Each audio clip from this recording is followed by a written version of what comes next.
আসসালামু আলাইকুম। এখন শুনবেন সংবাদ শিরোনাম। দীর্ঘ লাইনে দাঁড়িয়েও রাজধানীর অনেক পাম্পে মিলছে না তেল, বিপাকে যান চালকরা।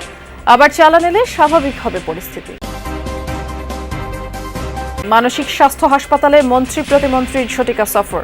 নোংরা পরিবেশ, বেডে ছারপোকা দেখে হতাশা, বললেন দায়িত্বে থাকার অদক্ষ তারা সরকারের কাছে দায়বদ্ধ।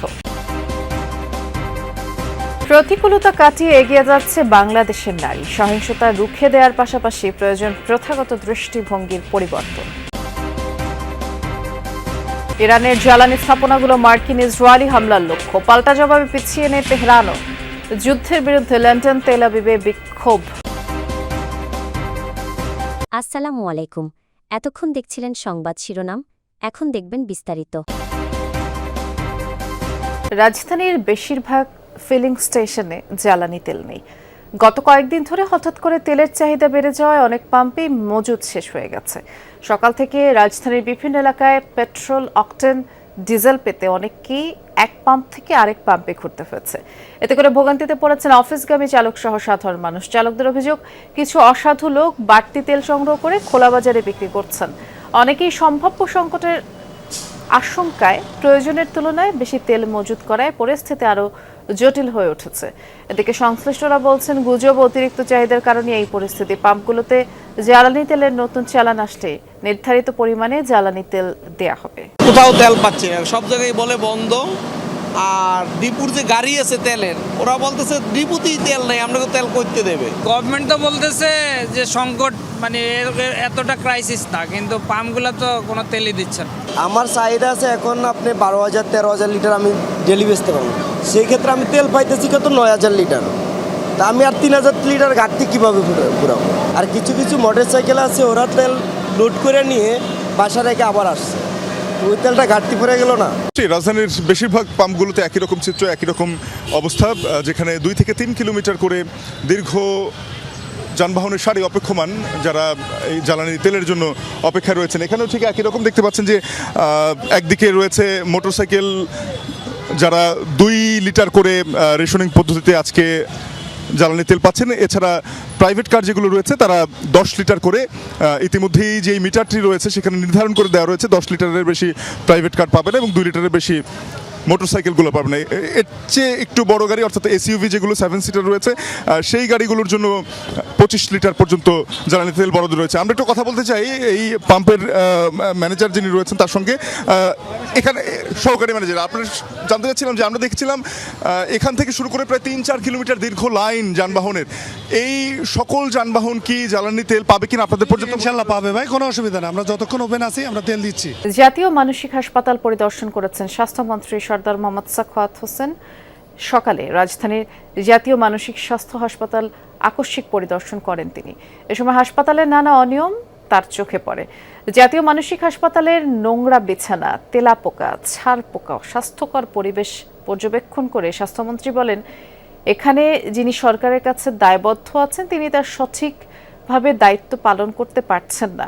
এ সময় স্বাস্থ্যমন্ত্রীর সাথে পরিদর্শনে গিয়েছেন স্বাস্থ্য প্রতিমন্ত্রী এম এ মুহিত। বলেছেন, দেশের সর্বোচ্চ প্রতিষ্ঠান হওয়ার পরও জাতীয় মানসিক স্বাস্থ্য হাসপাতালের লিডারশিপ সংকট রয়েছে, অব্যবস্থাপনা আছে। তবে দ্রুত সমস্যাগুলো সমাধান হবে বলে জানিয়েছেন মোহাম্মদ সাখাওয়াত হোসেন।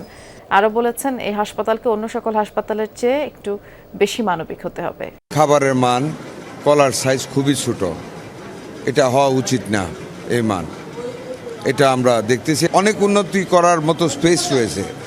ডাক্তাররা যে কজনকে জিজ্ঞেস করছে, অনেকে ঠিক মতো আসে নাই, পরে আসছে, অনেকে হয়তো ঠিক মতো আসছে, কতজন আছে এটা এখন আমরা দেখব। লিডারশিপের অভাবে কিছু অব্যবস্থাপনা তৈরি হয়েছে।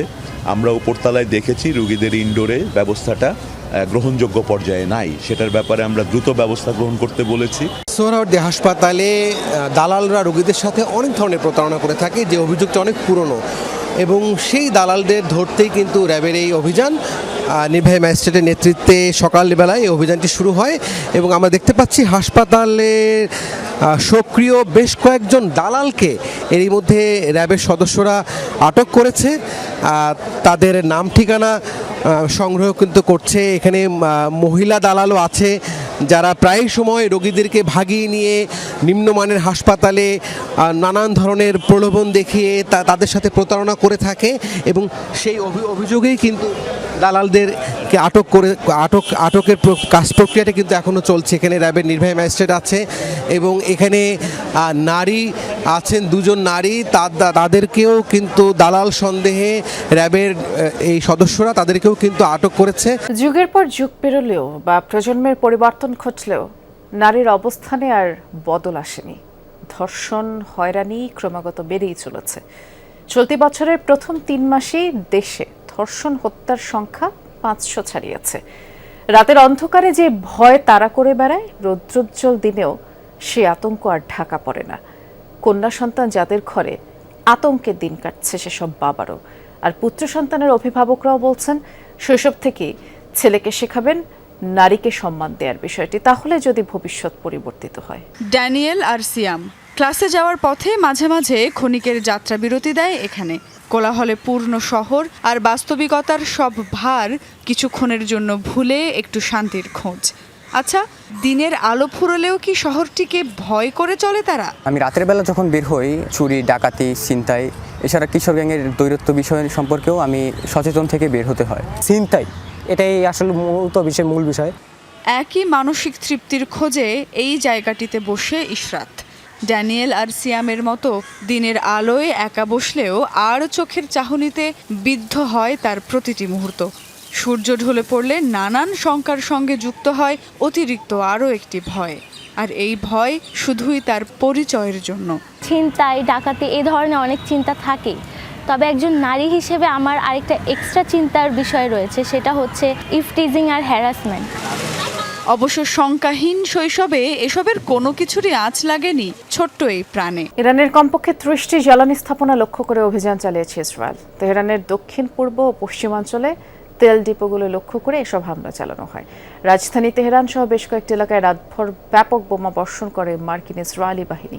হামলায় তেহরানের মেহরাবাদ বিমানবন্দরে কুদস ফোর্সের অন্তত 17টি বিমান ক্ষতিগ্রস্ত হওয়ার প্রমাণ মিলেছে। বিস্ফোরণের আওয়াজ শোনা গেছে পাশের একবাতান এলাকাতেও।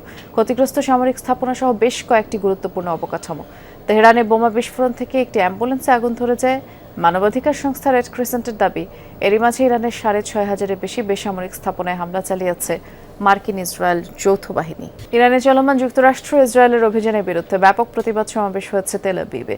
শনিবার পোস্টার ও ব্যানার হাতে রাজধানীর কেন্দ্রে বিক্ষোভকারীরা জড়ো হয়। চলমান সংঘাত বন্ধের দাবিতে তারা স্লোগান দেন।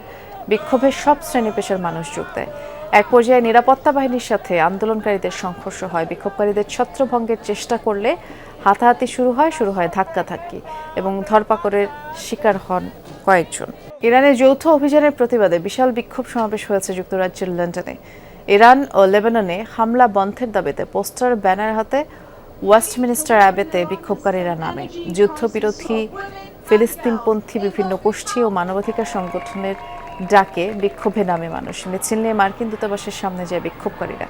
ইরানের নিহত সর্বোচ্চ নেতা আয়াতুল্লাহ আলী খামেনির বিশাল ছবি, ইরান ও ফিলিস্তিনের পতাকা হাতে হাজারো মানুষ ভিড় করে।